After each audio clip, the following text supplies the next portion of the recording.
Welcome to a free video training. We appreciate you for tuning in, and we highly value your time. So our goal is to add as much value as possible in the next 30 minutes. In this video, you will learn the knowledge and skills you need to enhance your videography skills. Whether it's for YouTube, personal content, or podcast content.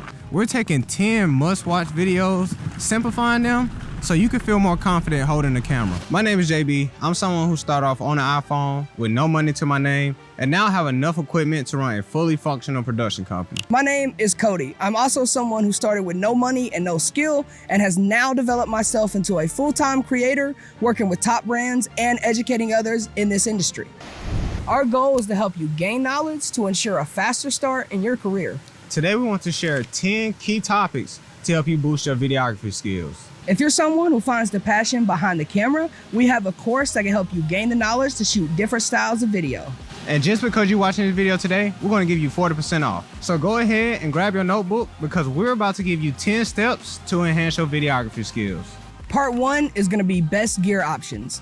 This is the part that videographers get stuck the most at because there are so many different options. From cameras to microphones to lighting, it can all get real confusing. Throughout tons of research, here are some of our options when it comes to cameras, from low budget to high budget. But before we get into cameras, remember that iPhones are a great way to start your journey. Both JB and I have both made exceptional videos on our iPhones. So let's get started with talking about low budget to high budget cameras. Then after that, we're going to show you guys how to navigate your camera settings. The iPhone 12 is going to be a good starting point. It's the easiest, fastest, and cheapest way to get started. You can use automatic camera settings or third-party applications like Filmic Pro or Blackmagic to get higher picture quality. And then you want to invest into tripods and microphones. There are so many different tripod options for your iPhone, just like you guys see on the screen right here. As far as your audio is concerned, you can either get a shotgun mic or a lavalier mic. The difference is that a shotgun mic is going to allow the audio to be captured directly from the subject that it's pointed at, and the lavalier mic is going to allow for a great wireless option and make sure that your voice is the most dominant in the room. And for a mid-range option, you can get the DJI Osmo Pocket or the Sony ZV-E10. Both of these options will give you great looks straight out of the box. Next, you'll need a good lens to help you capture sharp, clean images, so we recommend the Tamron 17 to 70 millimeter lens. And for audio on this budget, we recommend the Rode Shotgun Mic Pro or the DJI lavalier microphones. For stabilization, we use the Z Crane 3 or Weeble S, and for tripods, we recommend Newer or the Ulanzi tripods on Amazon. Now let's talk about higher budget options. We use the Sony FX3 and the FX6. There are various different types of lenses that you can use as well. We use the 16 to 35 G Master, 24 to 7 G Master, and a 70 to 200 G Master. And you also can use different prime lenses as you can see on the screen as well. We would recommend using the same microphone we recommended for the mid-range level. However, we do suggest upgrading your gimbal, and we recommend the DJI RS3 Pro. And from here, this is where you want to upgrade your tripod. We recommend the Small Rig Free Blazer carbon fiber tripod, and of course we like this because it's durable and it has many different features. The next thing you want to buy to enhance your image quality is a light. This can be as simple as picking up a key light. We're currently using the Amaran F22C as our key light, and it comes fully equipped out of package with everything you need besides the C-stand. And if you want to up your lighting game, we recommend the Aperture 600D, and for a cheaper option, of course, go with the Godox SL100D. And of course, lastly, get your softbox to soften that light. Natural light will always help as well, so be sure to use it anytime you're able to. You always need to store your files, so we recommend a 4 terabyte SanDisk SSD for working and a 5 terabyte hard drive for storage. There's a big difference between working off a hard drive and storing your footage. We provide so much more information in our full course, but we believe this guide is the simplest way to kickstart your videography journey. Without getting too deep, we're going to break down the camera settings. Of course, you can always purchase our course if you'd like to understand your camera settings even more. The first thing you need to know is what frame rate to shoot in and when. When you're shooting interviews, you want to stick with the 24 frames per second range. When you're doing events recap and you don't really want to slow it down, but you might slow it down just a little bit, or if you're doing reality TV shows and soap operas, 30 frames per second is for you. And if you want to slow things down, 60 to 120 frames per second are the right frame rates for you. For your camera resolution, stick to 4K for the best image quality. However, 1080p is just fine since most of the social medias will compress this image file anyway. So now let's discuss picture profiles. If you're a beginner and you really don't know much about cameras, we recommend that you use the neutral or standard picture profile. And if you're someone that has a lot of knowledge and you feel experienced and you know you're experienced, go ahead and use the raw so you can color grade later. Now we're going to discuss white balance. A lot of us set this to auto, which can look great, but to achieve the best look, we suggest dialing in your white balance using your manual settings. If you're someone that's shooting outside and you want to understand white balance, you should be set to around 5600 Kelvin when you're outside, give or take, depending on your lighting environment. And also, if you're inside, you can use 4500 Kelvin, and that's also dependent on your lighting situation. The goal of white balance in your image is to make your whites look white. Just grab your camera and you'll quickly experience exactly what white balance is all about. Next is your camera's aperture. This controls the amount of light hitting your sensor and the depth of field in your image. An aperture of 2.8 will have a shallow depth of field with your background being blurred out, but an aperture of 10 will have the whole scene in focus. Shutter speed is our next topic. This should be set double the amount of frame rate. For example, if you are in a 24 frames per second, that means you need to multiply that times 2 to give the answer to your shutter speed. So that answer would be 1/48. Now, most cameras do not have 1/48, so you would do 1/50. And the list goes down and we'll display that on the screen, as you can see here. Next is your ISO or ISO of your camera. This is your camera sensitivity to light. The higher the ISO, the more noise that will be introduced, and the lower the ISO, the less noise that will be introduced. You have now got one step closer to mastering your videography skills. And if you want more information about the topics you just heard about, you can check out the course today. Part 3, lenses. When we're talking about lenses, we're going to talk about the different types of options that we have for you guys, and also the different type of lenses we actually use when creating content. We use a 16-35 when it comes to wide shots like action or real estate shots, and we use a 24-70 millimeter lens for versatility when it comes to close and wide shots. And if you're not able to get close to the action, like when shooting sports or a large crowd, we recommend a 70-200 millimeter lens. Prime lenses are great. Not only do they have fixed focal lengths, they have great low light performance. I recommend G Master because they have a series of prime lenses that you can get. The 3 main categories when using prime lenses are their low light capabilities, their great depth of field, and their sharp image. If I were to choose one lens, I would choose the 24-70 because it's so versatile. Part 4, lighting. When you first turn on your camera, your image is going to look flat most of the time. But when you have the right lighting, it will completely transform. You can turn a flat image into a dynamic image with the right lighting. The first tip is the lighting direction. Keeping your key light at a 45-degree angle will cast shadows on either side of the face, giving your image a great dynamic feel. When using your key light, a triangular shape on either side of the face will form, which is called Rembrandt lighting. You also want to make sure you turn off all the lights in your room so you can gain full control of your settings and prevent harsh shadows on your subject. The second thing to keep in mind is your color contrast. Having complementary colors in your shot creates depth. The third thing is hair light. This light will separate you from your background. Adding practical lights like lamps or neon signs can add life to your frame. If you're shooting in natural light, pay attention to these few steps. Number 1 is the time of day. The golden hour, or the hour before the sun goes down, is going to give you a nice warm look, or twilight. 30 minutes after the sun sets will give you a cooler look. Tip number 2, the direction of your camera. If you're shooting at midday, use the sun as a backlight or point your subject toward the sun to create Rembrandt lighting. Lastly, the weather. So utilize clouds and rain to soften your image, creating even lighting, or you can use the sun to achieve a raw, harsh look. Lighting is what often separates a beginner from a professional. It's not all about your camera, it's about the lighting. So make sure you use the right lighting setup to maximize your abilities of your camera. Part 5, composition. Most videographers and photographers understand composition, which is the positioning of your subject in your frame. The first tip is symmetry. Make sure the spacing in your image has equal parts.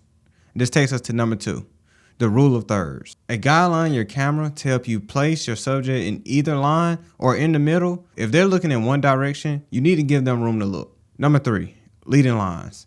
Utilize lines in your frame to lead your viewer's attention to the subject. Number 4 is balance. Balance your visual weight.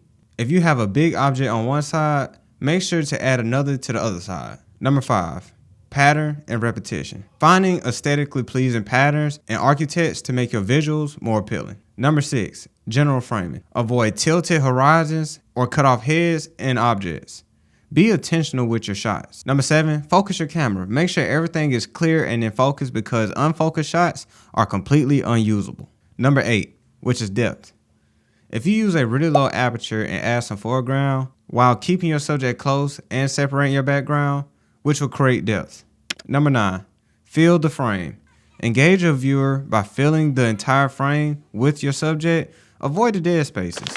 And lastly, number 10, have a dominant subject. Make sure the viewer's attention is exactly where you intended it to be. We believe if you can master these tips and tricks, you can have your own twist and add your own creative style. So let's go to the next step. Part 6 is going to be 4 ways that you can keep focus while moving. One common mistake we see a lot is unintentionally having your subject out of focus. Number 1, use a camera with good autofocus. Investing in cameras like a Sony or a Canon can help you bring down the hassle. Most of the time, you should use autofocus and use settings like face tracking and spot focus. Number 2, manual focus while maintaining a distance. If focus isn't enough, you can use manual focus to help keep your image sharp. Number 3, manual while handheld. When shooting events, use manual focus and adjust your focus as you shoot. If you want to use a gimbal, you can get a focus wheel or another person to pull focus with a focus puller. Number 4, use a higher aperture while shooting wide. If you want everything to be in focus, you want to use a higher aperture like f11 through f22. It will take away from your depth of field, but it will still give you a clear image. Now that you understand that part, let's get into part 7, which is camera angles to enhance your videos. 3 reasons camera angles are important. 1 is perspective. The right camera angle will give your audience the right viewpoints of a scene. Number 2, it also adds emotions. Different camera angles causes different emotions. Number 3, easier editing. Multiple angles allow for better storytelling by cutting in between angles. Now let's get into camera angles you can use today. Starting with our wide angles, your long shot. Long shots are used to show subjects or an environment from a distance. Next is the medium shot, which focuses on the subject from the waist up. Then you have your cowboy shot. This is a mid-thigh up, really popular in Western films. Next is the tight shot. This highlights the subject's facial expressions. Then you have your detail shots, emphasizing specific details. Next is the low angle shot. This is your superhero shot. High angle, makes your subject appear inferior. Next is the Dutch angle. This makes you feel uneasy on your framing. Then you have your over the shoulder, used to capture dialogue between 2 subjects. And after is the POV shot. This is the first person perspective of a character. Cutaway shot, a different view or context of your scene. The biggest tip to you all is that you don't have to use all angles. Just be intentional on the angles you choose to use. You don't want to be a person that use all of these angles in one video. It kind of looks kind of forced. So take your time, be intentional, like Cody said, and let's see what the next tip is. Top 10 gimbal movements. Gimbal movements help you get clean, smooth shots while panning, pushing, or etc. Let's get into these 10 gimbal movements. Number 1, push-ins or dolly. Great for intro shots, establishing location, or walking into spaces. Number 2, pull out or reverse dolly. This is good for concluding scenes or revealing a subject. Number 3, parallax. Maintain your subjects in the same position while the background moves around them. Number 5, reveal. Come from behind foreground to unveil your subject. Number 6, tilt down or up. You'll start high or low and tilt down or up to reveal your subject. Number 7, change focus. Start out of focus and bring them into focus. Number 8, tracking shot. Keep the subject in the same part of the frame while moving with them. Number 9, transitions. Plan a shot that stitches together seamlessly with the next shot. Number 10, low mode. Bring your camera close to the ground for a new perspective. To overall get smoother shots, make sure to balance your gimbal correctly. Use soft hands for control, use a wider lens, and lastly, bend your knees to stop from the shaking, which is called the ninja walk. Part 9, 5 common audio mistakes. The audio side of production is just as important as the video side. Take your time to make sure your audio is correct. So here are the 5 mistakes that most beginners make. Number 1, too much reverb. The sound of the audio is bouncing off the wall, so I would say bring your mic closer or consider the room acoustics by getting sound panels. Number 2, distorted audio. This is caused by setting the gain level too high. Make sure to monitor your levels and avoid peaking. You want the audio peaking at -6 dB. Number 3, background noise. Too much going on around you is bad for your audio, like you hear now. See, that's a very bad idea. Number 4, volume variance. Audio that shifts between loud and soft can cause harm to your video. Use a compressor inside of your post-production to minimize the problem. And lastly, number 5, flat audio. This type of audio lacks depth. It's like using a raw footage without editing. Go into your EQ settings and adjust your audio. And this takes us to part 10, which are 10 editing mistakes. Number 1, not using keyboard shortcuts. Mastering your shortcuts will boost your efficiency. Number 2, using the wrong frame rate on your timeline. If your timeline frame rate does not align properly with your footage, you will experience choppy results. 23.976 frames per second is going to be your best option. Number 3, poor shot selection. Pick the best clips and the best part of those clips to help better tell your story. Number 4, inefficient storytelling. If your shots are out of order, your story will be also. So make sure you take your audience on an emotional experience. Number 5, overused transitions. Seamless transitions are cool, but if you overuse them, it can be a lot. Learn cuts like L cuts and J cuts for a more cinematic style. Number 6, unbalanced color grades. Color grading can evoke emotion, so if your color is off, your emotion can be as well. Number 7, mismatched music. Great visuals should have matching audio to complement it. Number 8, no sound effects. Sound design will enrich your video and create a more immersive experience. Number 9, relying on cheap effects. Avoid cheesy titles and create a more polished look. And number 10, using the wrong export settings. You can have the perfect video, but using the wrong export settings will ruin the quality. We suggest YouTube 1080 or YouTube 4K export settings. All of this information that we shared today is something that you can take and go very far. Not only will you get a discount for joining the course, but you will gain access to even more information to help you advance your videography career. But before we go, let us share 10 I wish I knew business tips. Tip number 1, free service is not bad service. It's okay to give out free content to boost your network. Tip number 2, don't overprice. Sometimes your price may not match your skill, so take your time pricing out your services so that they match your skill set. Tip number 3, creating packages helps you gain monthly retainers. Creating monthly packages helps you break down content for your clients in order to fully help and give them the most value as possible. Tip number 4, send out email campaigns. Email campaigns help you send out discount codes or send out proposals for potential clients. Tip number 5, find a marketing director, not a CEO. Finding a marketing director helps you eliminate emotional and financial attachment to projects versus a CEO. Tip number 6, leverage platforms like LinkedIn to find connections or points of contact to medium and large scale companies. Tip number 7, contracting other videographers helps you expand and possibly gain more clientele. Tip number 8, businesses offer sponsorships. There are many ways to make money, and sponsorships are a great source of income since it can be accomplished without going directly to the facility. Simply create and send. Tip number 9, when working with other creators, make sure to dress in all black. This gives less of a distracting and more professional look, and it is also the industry standard. And lastly, tip number 10, revenue shares. Revenue shares can bring in more income than charging them straight out. Sometimes people don't have the budget they need, but they have a network to produce the income. So work together with an agreement to split revenue.